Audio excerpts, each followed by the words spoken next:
Nice, Andy. I suddenly was like, oh, trash behind me. Visual clutter.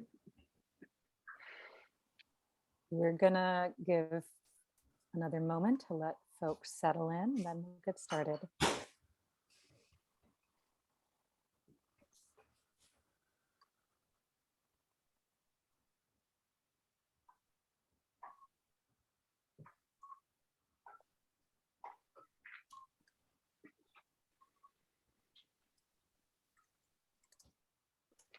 If folks want, they can turn their chat setting so that it sends to everyone. This way the audience can interact with one another as well as with myself and our panelists. All right, everyone. Good evening and welcome to tonight's live online author event with Greenlight Bookstore. I'm Kay from Greenlight, and we're thrilled to host tonight's event with Leah Konen, launching her new book, The Perfect Escape. She will be talking with Andrea Bartz. We got the poster, we got the book. So you're in for an excellent time. Got it all. Before we start, I just want to say a huge thanks to Leah and to Andrea and the team at GP Putnam's for making this happen, and to all of you for showing up. Although we're not able to host events in our store spaces, our community of authors and readers is still here. We're grateful for your support and for the chance to make space for conversation and connection. Now, just a couple of housekeeping things. In our Zoom webinar tonight, you can see and hear the speakers, but they can't see or hear you. They can see that you're here though, and there are a couple of different ways you can interact with the authors and with each other throughout tonight's event, which we highly encourage. The first is the chat, which you can find by clicking on the icon that looks like one speech balloon. You're welcome to post your comments and thoughts in the chat. It's a great way to show your appreciation for the authors and interact with fellow attendees. If you have a specific question you'd like to have answered by the authors, please post those comments in the Q&A module. You can find it by clicking on the icon that looks like two speech balloons. We'll be pulling questions only from the Q&A to be answered in the later part of the program. And importantly, tonight's featured book, The Perfect Escape, is available for sale from Greenlight Bookstore. You can shop in person from 10 a.m. to 8 p.m. at both our Fulton Street and Flatbush Ave stores, where you can purchase Leah's book and many others on site. You can also order online at greenlightbookstore.com for a quick pickup at the store or for shipping anywhere in the US. I'll drop the buy link in the chat. As thanks for attending tonight's virtual event, we are offering 10% off the featured book. Enter coupon code GreenlightEvents10 into the coupon discount section at checkout online for 10% off. I'll also include that in the chat. And lastly, Leah is stopping by our store to sign copies of the book, so you can get a signed book by request while supplies last. Make sure to indicate your signed copy request in order comments at checkout when ordering online by midnight tonight, or look for signed copies when you visit our stores. If you care about supporting the careers of authors and the ongoing existence of independent bookstores, buying tonight's featured book is a great way to show your support. Our interviewer tonight is Andrea Bartz, a Brooklyn-based journalist and the New York Times bestselling author of We Were Never Here, The Lost Night, and The Herd.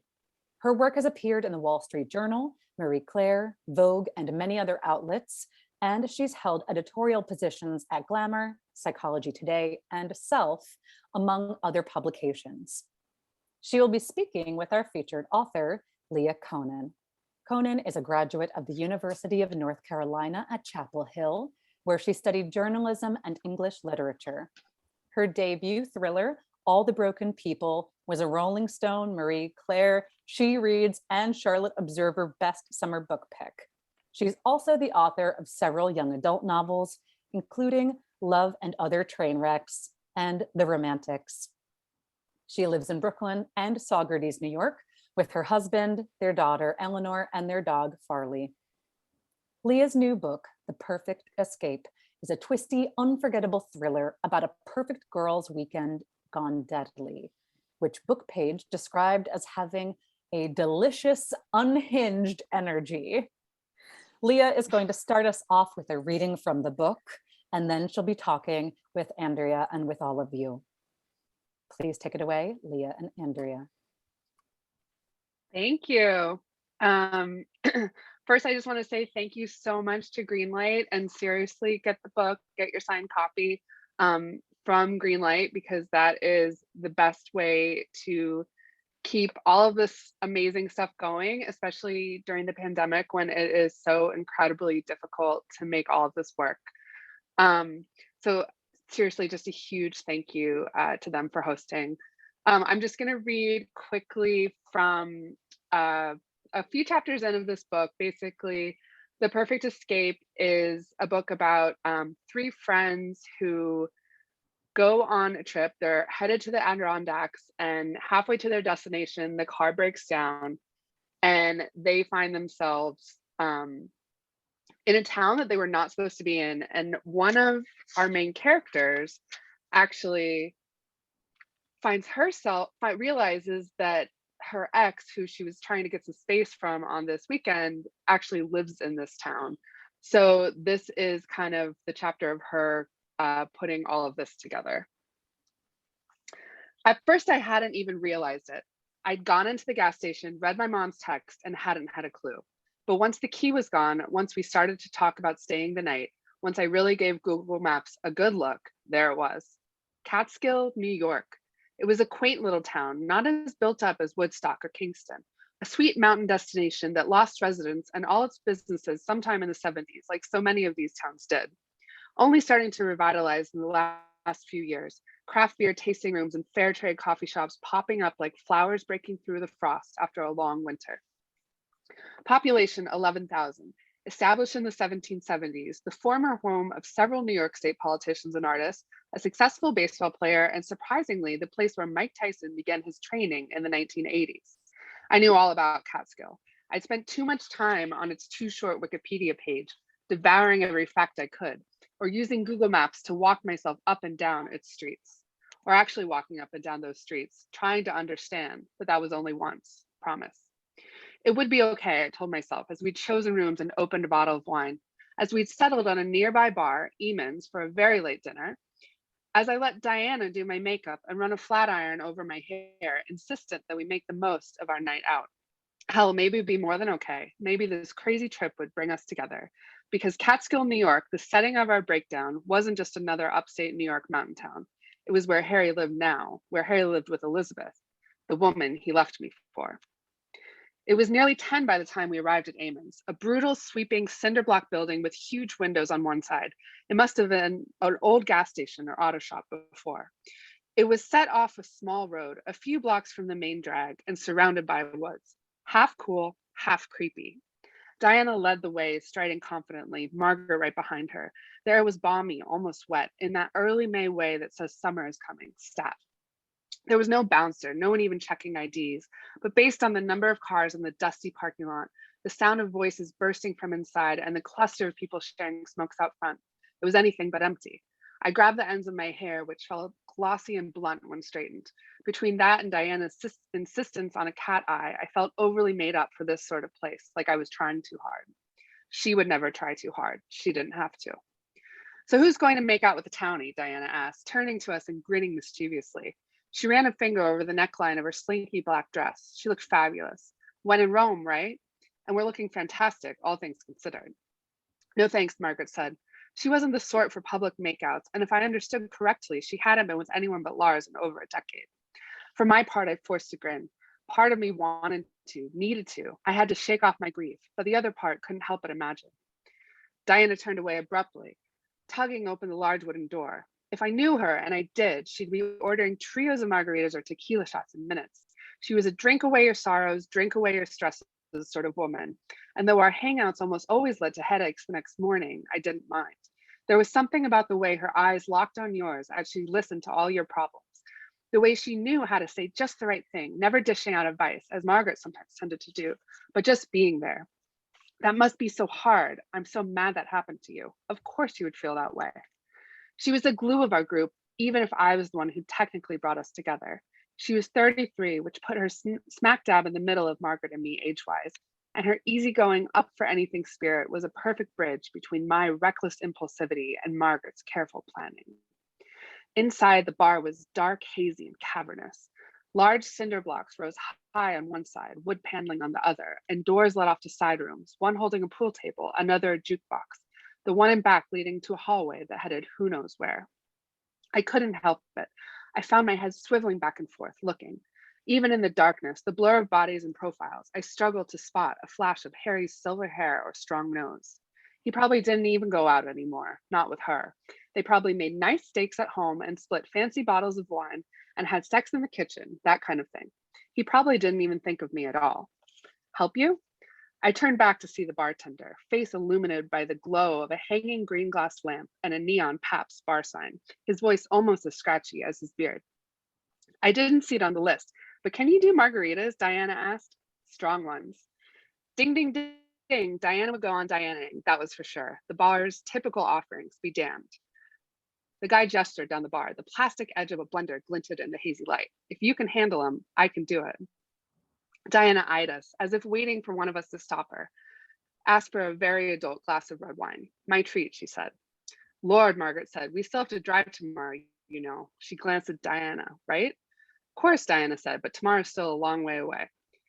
When the margaritas arrived, because I couldn't help myself, because the 2 glasses of wine I'd had back at the rental had loosened me up, because I never responded to the text from Harry, and most of all, because she couldn't tell me what to do or where to go, I pulled out my phone and took a quick snap, the light catching the rock salt on the rim just so. The people, the bartender, the oak bar, and the cinder block walls blurring into nothing but darkness behind it. I opened Instagram and wrote my post quick as I could before I could stop myself. When your girl's trip goes awry and you find yourself stranded, at least there are margaritas. I tagged it Catskill, New York. I tagged it Eamon's Bar and Grill. I tagged Margaret, and I didn't tag Diana because she wasn't on social media, wouldn't even allow her face to be there, not when Brandon could be checking. As I hit post, my stomach tickled with excitement. Harry still followed me on there. Harry was bound to see it. I lifted my glass and clinked it against theirs, holding back a hopeful smile. All right, ladies, let's drink. Yay! I wish we were in a huge auditorium and you could hear everybody clapping. Greenlight, yay! But also, I was thinking how this I was just thinking how that scene in the book feels so foreign right now in the pandemic. It's like packed, like bodies and like everyone smells. It's like I'm just like, wait, that's a thing that happened? Like it's wild. So anyway. I love that scene so much, and you meet all these interesting characters and somebody ends up making out. It's just like, if you are missing that as people deep into the whatever 5th wave of this pandemic, I cannot recommend this book enough. But beyond that, more generally, I'm so excited that I get to host this because I loved this book. You know it, I read it in many iterations back in the day, but I just find it so twisty and engaging, and it has so much heart and just tons of like really great details and moments and emotions and action. So those of you who don't have their hands on a copy yet, absolutely get it from Greenlight. You will not be disappointed. It is just a psychological thriller of the highest order. Yeah, and I wish you could hear all of us like clapping for you at Greenlight in person right now. And it was very funny to just read into the void. Yeah, yeah. So weird. I'm imagining it. Deep in your mind, I can hear that. I see someone clapping in the chat. So there we go. There we go. Thank you. Clap hands. The first thing I wanted to ask is just, can you tell us a little bit about the origin of the story and like where you got the idea for this twisted tale? Yes. So a couple things. So we my husband and I were driving to Bonnaroo, and it's like a 15-hour drive, which Andy actually knows because she did it with us once. That's a side note. But this is not the year that she came. And we were driving, and it's like 5 or 6 hours into our drive, and the car breaks down on the side of the road. And we call AAA, we get the tow, and they tow us to Stanton, Virginia, which is like the cutest town on earth. And like, if you could if you could like serendipitously like, or in the matrix, like design where you want to break down, like you want to break down here, like there's a presidential library, it's completely walkable, you don't need a car, we didn't have a car, there's like beer gardens, and so we just were walking through this like cute downtown and the main strip and stuff, and there's like a train store and a vintage bookstore, and then we go to buy like razors or something at the like this little deli, and the girl behind the counter is like, oh my god, you should come to this party tonight, like inviting us to hear like the local band. And we didn't actually go to that party, but the whole thing felt so charming and idyllic that it was almost creepy. Like it's like, what is wrong with this town? Like, why is everyone being so nice to us? Why is it so creepy? Like, or why is it so charming? Is it even real? Like, how do we manage to break down like exactly on this mile on the highway? And so I just started to think like, what if a group was trying to go somewhere and they wound up somewhere else? And it was like, had a similar vibe. Like everything just felt really like cool and fun and kind of like, oh, let's make the most of it. But then something went terribly wrong.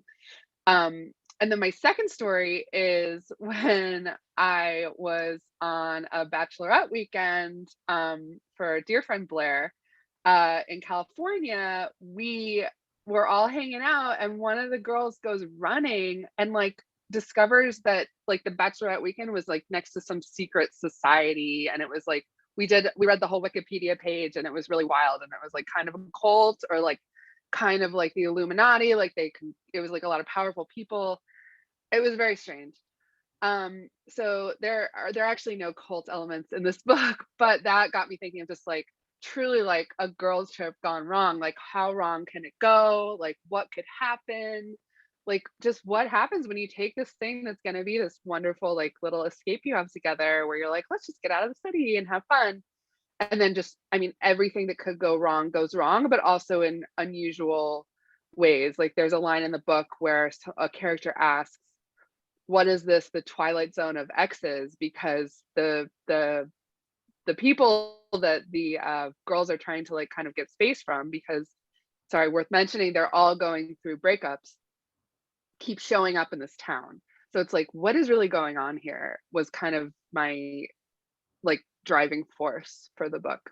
Yeah, there's definitely like that uncanny valley feel, and it's just very relatable that like when you're with friends and you start out with all this like happy anticipation and joy, when things go wrong, everyone would do exactly what these women do. It's like, okay, let's make the most of it, let's still go out, like let's still make this a good, like you all have that friend that's like, come on guys, it's not ruined yet. And so I feel like that's very understandable. But actually, something I really loved, and that kind of becomes a theme and plays into the story in a big way, as you mentioned, is that this group of women all are sort of bonding over the fact that they're going through breakups. It almost has this like young First Wives Club feel, even though they're not all necessarily, divorcees or anything. And so I'm curious where that element came from and how you decided on that. So I thought there was something so interesting about putting a bunch of divorcees, or they're not actually technically all divorcees, but generally putting that in Brooklyn, because in the like just Brooklyn social scene, a lot of people get married later or don't get married at all.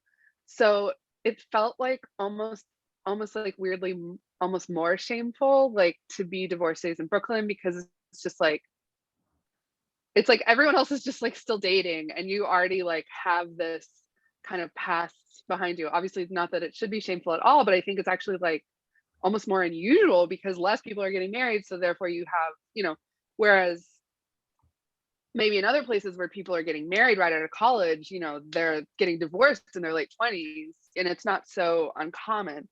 So it kind of was like, I just thought it would be interesting to like explore these women who get together kind of not in this like Sex and the City way to like talk about how hard it is to like, deal with the New York City dating scene, which is its own thing, but to kind of experience the fallout from making a really traditional choice in a not so traditional place, and then seeing how it didn't work out, and just like unpacking that. Yeah, I love that. And when you start with so much of this, like, these sort of dark underbellies of emotions. They have shame and they have embarrassment around it, and they have, potentially trauma from like making this traditional choice that didn't work out. And then that all really, you have a lot of like material to play with when it comes to these characters and all of the events that spring out of it. We just heard I also wanted to I just wanted to add one thing, is that I wanted to show that the different relationships ended in very different ways, because I think a lot of times you like in TV shows and whatever, you just see like, oh, there was infidelity and like that's the whole that. So I wanted to like use the different women as ways to show that different ways that relationships could fall apart. Yeah, I love that. And that felt very different from a lot of, thrillers and domestic noir and like, stuff that we see in this genre, where all the characters are really multifaceted, and also all of these sort of relationships feel very true to life and complex. And like, it really rarely is as simple as like, the man was a dog and he cheated and that's why they broke up. Like, there's just so many more interesting backstories, and there's a lot of sort of secrets and betrayals that you play with throughout as well. If I haven't said it enough yet, everyone who is here tonight, you should be buying this book. You're going to love it. It's so good. Something we were lucky to hear from Sam's voice. She is one of our narrators in the sample that you read us. And I know from reading a very early copy of this that there was a draft where Sam did the entirety of the narration. And as those who have maybe started it now know, we hear from both the perspective of Sam and of Margaret, one of the other two women in this trio. So I was hoping you could just share a little bit about that evolution and why you brought her voice in. Yeah, so I started the book based off this idea that like basically it was like girls' weekend gone wrong, and these people wind up in this town and then one of them goes missing. And that's what I had pitched to my publisher, and they kind of all signed on just from like this paragraph. And then I'm like, oh, I actually have to go write this. But so when I pitched it, it was just going to be just Sam's voice. And then I got pregnant right around the same time, and I ended up going through this very difficult pregnancy experience where it was basically to do with some prenatal testing that revealed some potentially very scary things, and then none of those things actually came to bear out, but like it was just this months long process of trying to figure out kind of what was going on, with my body, with the baby, with everything. So I felt like in this very weird and scary limbo, and I had completely stopped writing. Very depressed and Googling and anxious and all that. And then when I got out of that, when I finally got some answers and could kind of like move on with the pregnancy, I like try to go back to this book, and I'm just like, I cannot just write about this woman who is, I think at the time, now she's like in the final thing, she's like 30, but at the time I had her even younger, and I was like, I just can't write about this like 20 something who's like sad about this like guy who left her. Like, I just was not feeling fully like that was where I wanted to be. So I really expanded Margaret, who had always been a character and always been a big character in my mind, but I just never thought that she was going to have her own, like her full own narration of the chapters. And I really expanded her, and then I expanded her backstory to include a story that was very similar to mine. It does diverge, because what happened to her ends up being very different than my outcome. But she has this pregnancy trauma in the book, and that is part of what really rocked and kind of maybe was the first domino that kind of broke up her marriage. And I just thought that was, I don't know, like part of it was just truly processing my own trauma and like figuring out how to like write through it, because that's all I do is cathartically write and read through things that I'm going through. So part of it was that, but also, kind of speaking what we said before, the different ways that relationships can be affected. And I thought that was so interesting, like two people who like wanted a kid, like it felt like they had everything going, and then this experience happens to them and they can't get back to where they were before that. And I just really, really wanted to kind of explore the ramifications of that. Yeah. Yeah, well, it's really interesting with the timing too, because I knew about this like backstory of yours with this prenatal testing, and then I think it was this week or last week that that big Yeah, it was like came out. Saturday or something. Yeah. Yeah, Which yeah, was like, yeah, for anyone who doesn't know, New York Times did this big piece on non-invasive prenatal testing, which is this kind of Silicon Valley thing that is very common. It's just getting more and more common every year. So even if you had a baby like 6 or 7 years ago, they might not have pushed you to do it. But in the last like 5 years, especially, most OBs are recommending it. And it's just for certain, it's one of those things. It's kind of like a PCR test. It's extremely sensitive to anything. So while it's good because it can tell you a lot of it can provide a lot of information based on a blood test. Where it's bad is it finds all these markers that aren't necessarily true. So the Times did this expose where something like for rare conditions, like 80% of the tests are wrong, which is 85. crazy. It's I mean, 100 positive tests. yeah. 85 of those people will not actually So, have this and problem. that's what I had found it out on my own by doing my own research. I found some statistic because what they were screening my daughter for was a very rare thing called monosomy X. And I found that you're actually like, it was something like if you get a false positive, it was like a higher chance of getting a false positive than it was to like have this rare disorder. Like there's more false positives from these tests for that than there are because it is so rare. Yeah. So it's really crazy. And I'm not like, I'm certainly not against any kind of testing. I think information is good, but I do think that what needs to happen, and I hope it comes out of it, is just a lot more explanation to women and anyone who's pregnant about what these tests mean, and not just like oh, it's routine, because that's how it was presented to me. It's like, oh, we just do this, it's routine, you're not a high risk, it's fine. And that's in the same way that is what happens to Margaret, with a very different outcome though, because in Margaret's case, her baby actually does have the condition, and that is part of a lot of things that happened to her. But what I really could kind of step into through her character was just that feeling, that months-long feeling of not knowing and feeling very out of control, was something that was happening in your body. And I think that is something that, regardless if you've been pregnant or what, I think a lot of women especially do feel sometimes like their bodies are not controlled by them, or some people don't want to let them have control of their bodies. So I needed to like write that, and now I'm really glad I did, because I think it's going to just get more and more talked about. And even when I have just been sharing it, I have had people being like, oh yeah, this happened to me too. And you just would never know, because it's not the thing you like announce on Facebook, like, oh hey, I got this really scary test result. You just, when I announced my pregnancy, it was just like, oh hi, we're having a girl. So I was really happy to kind of be able to explore that.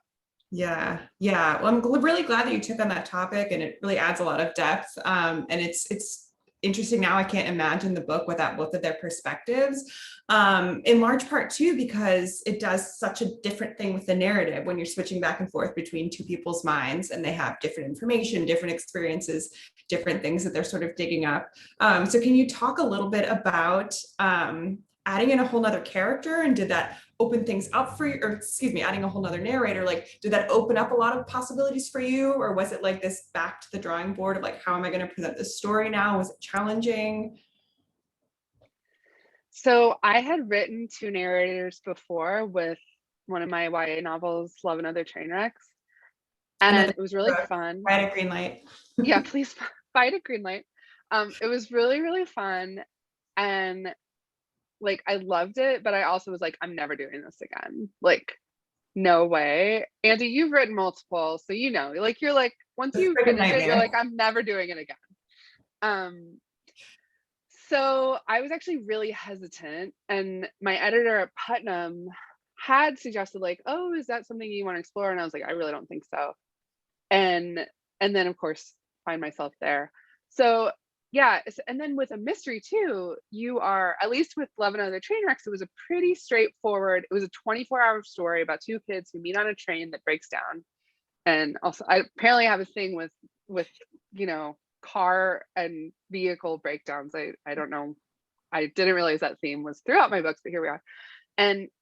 But yeah, so that was a very tight thing, and it was like a contemporary romance, so it wasn't a mystery. So it did feel like a bit overwhelming to be like, oh, hello, here's all the beats and points of my mystery divided into two different people, and she has to say this, but she knows this, so the reader knows this, but the other character doesn't know this. And I think when you do write a mystery with two narrators, you naturally have a lot of dramatic irony for the reader, which can be really fun and engaging, but there's a point, right? Like it can be annoying if the reader feels like they know way more than the characters know. Yes. So it was a lot of balance. And then I think, as anyone who's done it, and even people who've read books like this, I do think the hardest part is to get the voices really distinct. And that is just like something that you're kind of like, you keep editing and editing and editing. And there'll always be things you kind of missed, but you do your best. So, but now I will say that I'm never doing it again. Like it has been done. I'll do it in on the record, 4 more books. recorded. Like maybe 4 books from now, I will try it again, but like not anytime soon. Is it like giving birth where you're like a while later, you're like, that wasn't that bad, was it? Like, no, it's not, Andy. It's the opposite of that. It's like, I remember how bad it was. Like I don't have a biological imperative to forget. Like I truly remember. I'm not doing it again. Okay. Noted. You heard it here first. I did want to talk about like your twists more, because I think my blurb for this book included something like, this author puts Hitchcock to shame. Like I think you are really known. Those of you which is for the record not true at all. Hitchcock is flawless, but but I'll take it, Andy. I am very impressed. This is also very true of Leah's adult debut, All the Broken People. Like whether you love it or hate it, like people keep saying, wow, that is a twisty book. And we are like zigzagging all over the place. And I think it's thrilling and so well done. And every twist is very earned. And so I was just hoping you could talk a little about how you pull that off, maybe selfishly. I know you're a plotter. Like how do you actually keep, playing with our expectations and pulling off just twist after twist? So I didn't actually realize how I did it until very recently when I was writing a Q&A for a site, and it was like, what's your tip for writers who are writing mysteries? And I realized now The Perfect Escape was my second thriller, but I'm just doing revisions on my third thriller. So I have basically 3 under my belt now. And I'm realizing that the trick is, if the twist occurs to you first, it's going to occur to the readers first as well. So whatever it is that you think of, just don't do that. So like for my first book, I had to like write whole drafts through it where I'm like, oh wait, I got to change that. It's way too obvious. But now it's kind of like part of that muscle. It's like, oh, okay, I have a set of characters. I have a whatever. Who would do this, or why would they do this? And then you think of a reason, and then it's like, okay, but dig deeper. What's a different reason? Like, what is, like, we've seen that, we know that, I think readers, especially in this genre, but in all genres, but I think especially here, are like brilliant, and they get everything. They're eagle-eyed, they see it all, they guess it all. So I think you can't just kind of, it's weird, like I don't necessarily go with my first instinct. Like I have it in my head what a certain twist or reveal is going to be, and then as I write it, I realize what needs to change, and that kind of is what like draws things together. And I think that actually allows you to have a little bit of a surprise, because you can still do all the seeding and the hints that are building up to it, like the Easter eggs. So when you look back, it's like, oh, they said that, and they said that, and they said that. But you kind of know that you are, there is some misdirection. Right. You kind of become, go ahead. No, just for me, it helps to have like thought through all the scenarios. Like I could be writing towards this reveal, but I'm actually going to write towards this one instead. So you kind of like yourself have been through what all the characters will be thinking and what the readers will be thinking too. Yeah. I love that. It's kind of like you become this like chess player where now instead of having to actually play this way to learn, you can look at the board and be like, Yeah. okay, like this 5 steps this way. Okay, no, we're not doing that. Okay, 3 steps this. Okay, like Yeah, kind you of run each through other. the different like moves basically. Yeah. Mhm. But it still has to work, right? And it still has to follow the rules. And I think chess is like a great analogy because like you can't just like make a pawn just like zoom across the board. Like they get to go to one step, right? So I think you're still working in the rules, both of your own world and both of just like what we expect from a thriller and from a rich history of like mysteries being written and filmed. So you're still working within that, but you have to kind of like you got to play that game a little bit, I think. Yeah. And something you do really well that I love, and I try to do with my characters too, is that your books are always populated with really smart women. So stuff is never surprising to them because they're dumb. And in fact, they're actually like thinking the things you would be thinking of, like why wouldn't we check this? They think to check that. It's not just like Yeah. dummies later are like, oh. And you have in this book especially this really fabulous female detective who is like one step ahead of them throughout. And I loved that. You're sort of, it's this cat and mouse where like everyone is sort of equally matched in intellect, and that means all of these twists and surprises and reveals really are earned because they're not just like whipped out because people acted stupidly. I mean, people act stupidly in lots of ways. They certainly do. They certainly do. As that scene that we heard from the reading may have, preface, people still act stupidly, but they are smart people. I think there's like a bit of self-awareness, like even when Sam is doing that, like she knows it's terrible for her. Yeah. Like she knows that she is just like walking into the lion's den by trying to like facilitate a meeting with her ex who treated her very, very poorly. Yeah. And she knows that. And I think, some people will find that unlikable, but realistically, we don't all always do what's best for us, because if we did, then we would be robots. So yes, who among us? And especially in matters of the heart, it's like you can have, all the logic in the world, but at the end of the day, you kind of do what you want to do. Yes. Well, and in the field of thrillers, I don't think I would want to read a book about law-abiding citizens who make every responsible choice. Personally, that's just me. I'm going to ask one more question, but I also want to flag that in about 5 minutes, we will start taking audience questions. And so everyone who has something they want to ask is welcome to open up that Q&A chat. It's a different chat from the chat that you're already using. Open up Q&A and let us know what they're dying to ask Leah, and I'll be fielding those in a couple of minutes. But I wanted to ask a little bit more about your process. And I think a lot of people at these events just like hearing about how a book comes to be. And so can you just sort of walk us through the broad strokes from the time that you have this idea, you showed your editors one paragraph, like what takes you, how do we end up with the book in our hands? Right. So I do make outlines. I have actually, I'm looking at it now, but you cannot see it, but I have a big whiteboard and a big bulletin board with color-coded note cards and all kinds of just silliness there. And so I go like more like the FBI profiler route, where it's like, oh, the strings are tied here and here. Yeah. I have to see things and put it out. So I do a lot of that. I do a lot of just like thinking, or, this inner commentary while I'm running, walking the dog, playing with my daughter, whatever, exercising. Running for me, like it's like the whole plot. I just go on a run and then it's like, oh, there's the plot. I get a text after that's like, I solved my whole book. Andy gets a lot of texts that are like, hello, this is what I solved in the last 30 minutes. But yeah, so I try to do like a lot of simmering and note carding and putting stuff on whiteboards before I actually write in earnest, just because that's what works for me.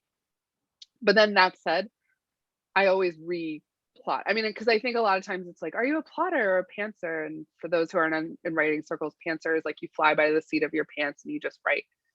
And those questions always I don't know, I feel like sometimes there's this idea that if you're a plotter, you etch the plot into like tablets and Moses comes down and you're like, this is what it is.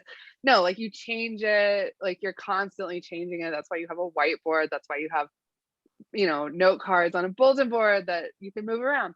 So I do change it with every kind of revise, but I like to have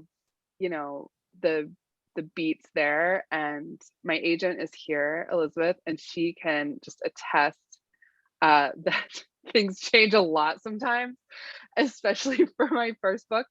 So yeah, I'm a plotter, but I give myself leeway. We're all plantsters at the end of the day. Yeah, exactly. I'll end up somewhere in that spectrum. I think we need to talk though, before we go to Q&A, I do think we need to talk about plot doctoring, TM, which is the Leah and Andy way of writing books, which is where one of us sends, because we are writing friends, but we were regular friends first, and we live only like a 10-minute walk away from each other. And so we send each other like emergency texts, like, I need a plot doctor session. And then we just like go on a walk. Yeah. And then like go on a walk and just like talk through all the stuff. And I'll be like, okay. And then this happens. And Andy's like, yeah, but why would she do that? And I'm like, stop it with your very logical questions. Like, can't you just believe it? And she's like, no, I really can't. And then you're like, okay, all right, you have to, we got to do this and we got to do that. And we joke about it, but I think it's super, super valuable because we don't have coworkers, and we, like, it is helpful to just be able to bounce ideas. And I think in publishing, like, that's what editors are doing. They're talking to their colleagues, and, and then a lot of writers are just like off in these, we have this vision of, Virginia Woolf in a cabin and like, yeah, right. Yeah. So I think that's, I think it's a huge part of the process. And you're talking about the part where I'm just like a naysayer, but you skipped over the really magical part, which is that for both of us, like, it's so much easier to riff and come up with new ways of thinking about a project that's not yours. Like, it's so fun for me to work on Leah's project and vice versa. Yeah. And like, I would say a good percentage of the time, like, one of us describes the problem and the other person, because we're coming in without preconceived notions, like, here's the answer within it. And by the end, we're like, well, you solved it. They just go to this then, right? That's what you just said. And you're like, yeah, like we had a recent one for the book I'm working on now where Andy was like, oh, so that's why she was at the bar on Thursday. And I was like, she wasn't at the bar on Thursday. What are you talking about? And I was like, wait a second, but why couldn't she be at the bar on Thursday? I'm the author. Like, yeah, I'm the author. Like, I can highlight that paragraph and change it in Microsoft Word. And it is awesome to bounce it off someone, because their mind is just going to like the most easy and logical place, where sometimes as an author, your mind goes to the most convoluted place because you're so close to it. So yeah, we do have a large history of solving each other's book problems and life problems and all of that, all of the problems. Everyone needs a Leah. Yeah, we don't call it life doctoring, but maybe we should. There's like plot doctor 911. It definitely happens as well. So, it's all part of it. There is some of both. Yeah, absolutely. It is a key part of the writing process. Well, I'm going to start jumping into these awesome questions that have already begun to pour in. Please continue adding. Christina, thanks so much for being here. Let's start with her question of what are you currently reading and any recommendations? I am reading The Other Black Girl, which is awesome. It is like Get Out meets what is it, Devil Wears Prada, and it like really is like it is those two things that have met, and it is just kind of like bonkers in the most fun way. So I'm currently reading that, and I have just like a full-on TBR right now based on all the awesome books that came out honestly on my pub date, because you're like very aware of everything. But the one The couple ones that I'm like super excited about are the school, I think School for Mothers or something, where it's like this dystopian thing where the government teaches women how to be mothers, and I'm just like, I love that. And then I was just listening on WNYC today about, I think it's called Olga Dies Dreaming, and it's about these two siblings from Sunset Park, and like there's a hurricane, like it sounds amazing. So I am going to be reading those two books as soon as I get them delivered to my Kindle. Amazing. Kate Dietrich, hi Kate D, we love you, has a great question. When you have multiple characters, how do you craft their unique backstories, personalities, etc.? Do you draw inspiration from people you know, people in pop culture, people in other literature, etc.? So I really try not to draw from people I know, because I think when I get too close to life, first of all, it's a great question, but when I get too close to life, I feel a bit trapped, and I find myself that I'm actually less creative because I'm thinking about what the person would do instead of what the character would do. So I try to like divorce that as much as possible. And if anything I'm drawing from life, it's like a big amalgamation of like all these different people I know, or types of people I've seen, or all that. I don't like sit down and craft backstories. They just kind of, I think they come on those those runs. So those are just like, I mean, they don't appear totally fully formed, but I don't ever sit down and think like, what's this character gonna be? Like I just kind of I have an idea of who these people are. And I think even though I write super plot driven thrillers, character is really important to me. So I kind of like, I almost do more creation and craft around the plot, and the characters are kind of just there, and I like throw them in. And yeah, I mean, it's like I said, it's difficult. I think one of the most like crafty thing I do with it is I actually have a list when I'm editing about all the different words and phrases the different characters say, because you just don't want the voices to be too similar. So like, for example, one of them would say like just a lot, but like the other one like never says the word just at all. Like I truly delete all of that away. So I think that's like kind of the biggest like editing thing I do, to just like try to really, really get it so these characters are not Distinguish. sound like they're talking, because it is tricky, because I write things that are very like interior and mental, and so it's like you don't want them to like, it sounds like they have the exact same thought processes. That's kind of the trickiest part. Yeah, definitely. I love this question from Isabella Del Rosario. How do you stay confident in your writing? Basically, how do you know when something you have written is finished? Okay, how do I know? I'm going to shout out Elizabeth one more time, my agent. Usually she tells me when it's okay. She's like, it's ready now. Before that, she's like, it's not ready. I'm just like, okay. How do you stay confident? I mean, it's so hard. This is my 7th book in the grand scheme of things. It's my 2nd thriller.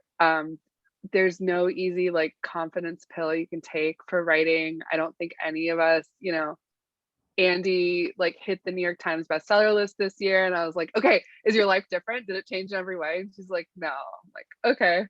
Like I think there's no place that you get or amount of good things that happen that can really kind of make you feel like, oh, I cracked writing. But I think that's kind of the joy of it too, is that you're always getting better and you always have more to learn and more to aspire to. So I think for me, it's less about feeling like, do I have confidence?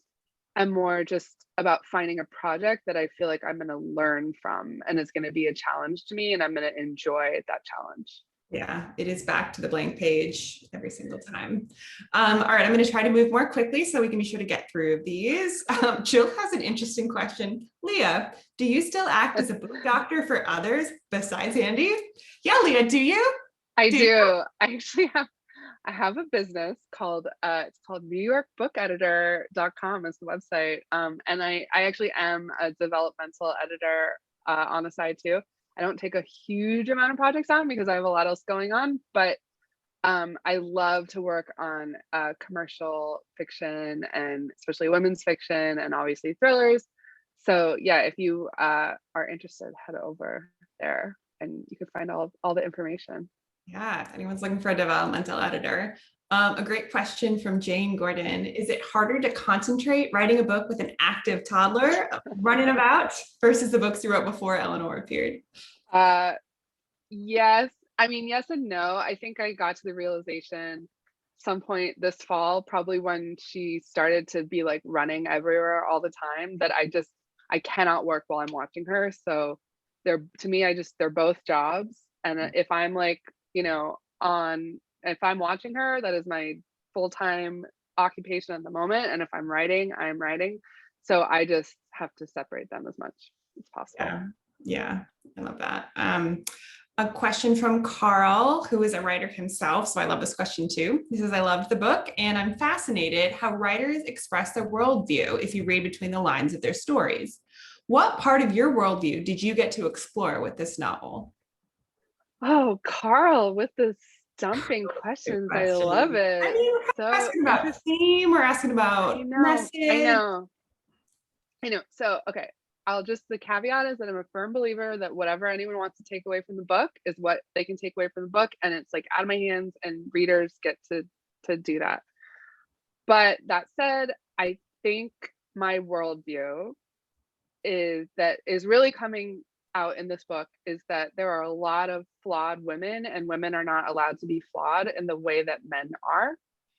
And so I am going to show women messing things up and getting in their own way. And yes, we have, there's a murder plot, so they mess things up quite a lot actually. But I think like what's there between the lines is that like it's okay to not be perfect and to not be good at everything you're doing. And that doesn't make it mean that you shouldn't be doing it.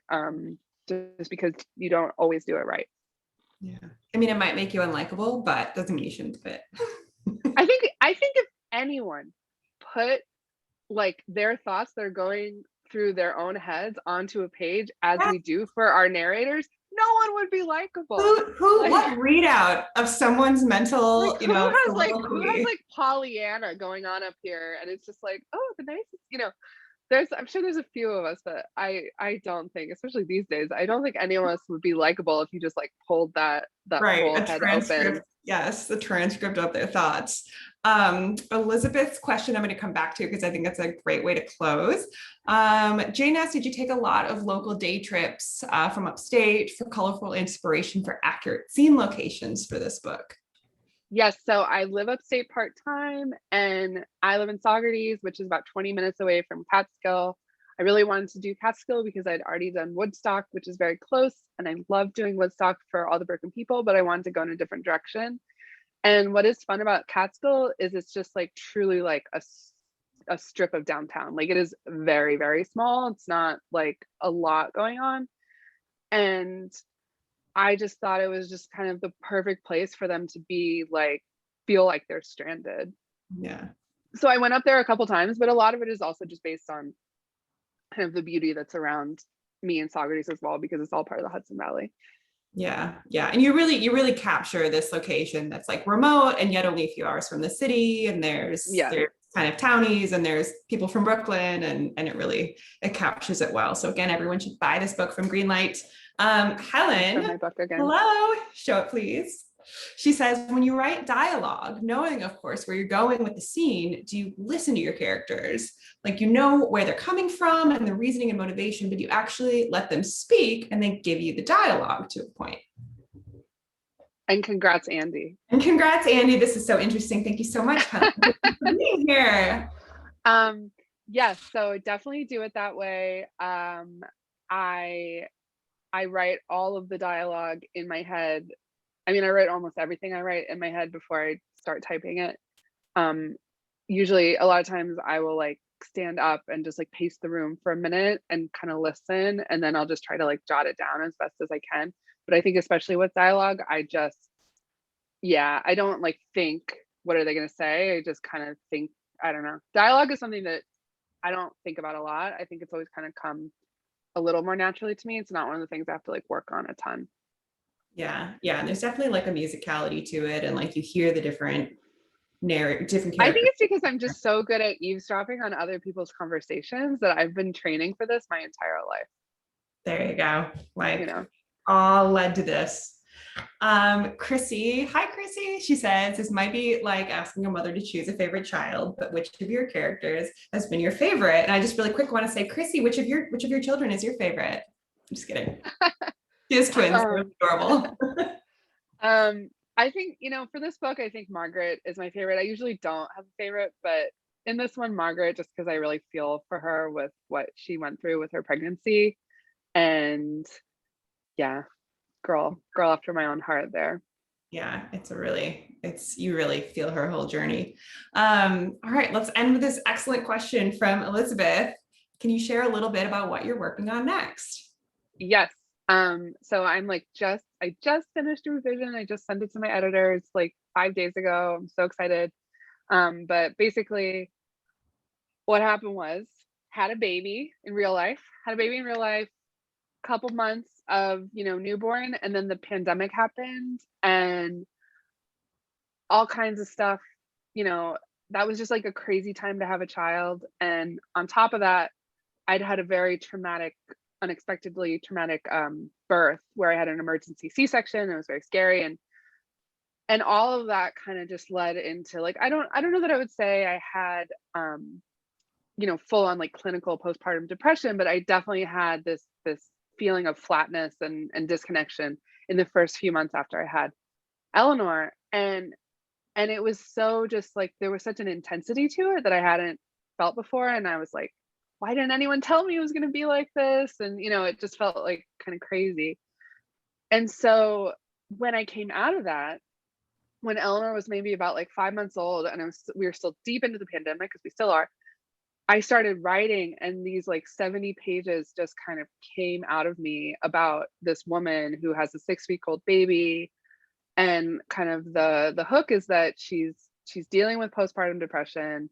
She's got this newborn, and her partner is like, they're talking one night, and she actually opens up to him and she says like, do you ever wish that we didn't have the baby? And he's like horrified. Like, he's like, how could you say that? We love her. And he's like, you need some sleep. You don't sound like yourself. Please, like, why don't you go to the guest room? I'm going to do all the feedings tonight. You know, you rest. And then she wakes up at 3 a.m., baby's screaming, like poopy diaper, writhing in the bassinet, and her partner is just gone. And so that's like the whole premise of this book. And then of course it unfolds into there's a mystery and why is he gone, and there's other like characters in town, things are happening. But I thought like that's just kind of like when you're in that intensity of new motherhood, it is very isolating, and like to lose the person who's supposed to be there doing it with you I can't imagine anything more terrifying.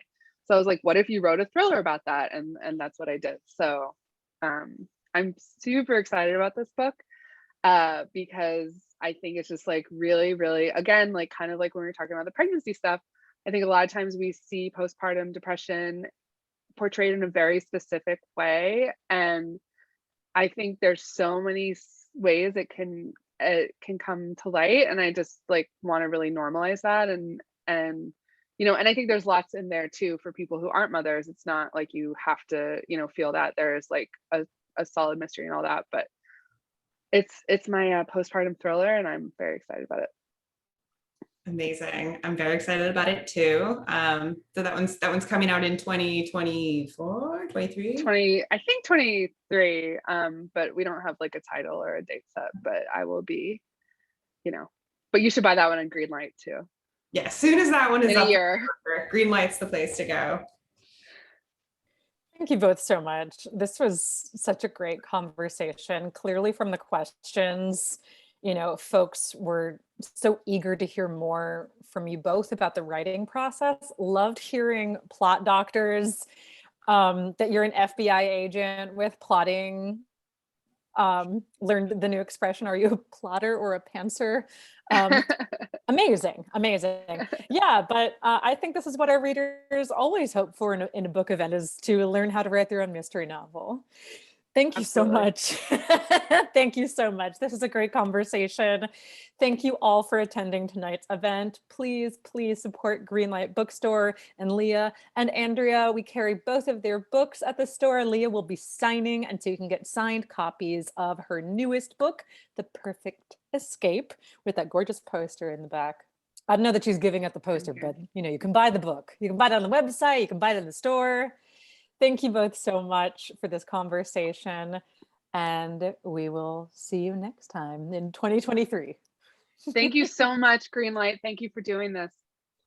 And thank you to everyone who came. Thank you, everyone.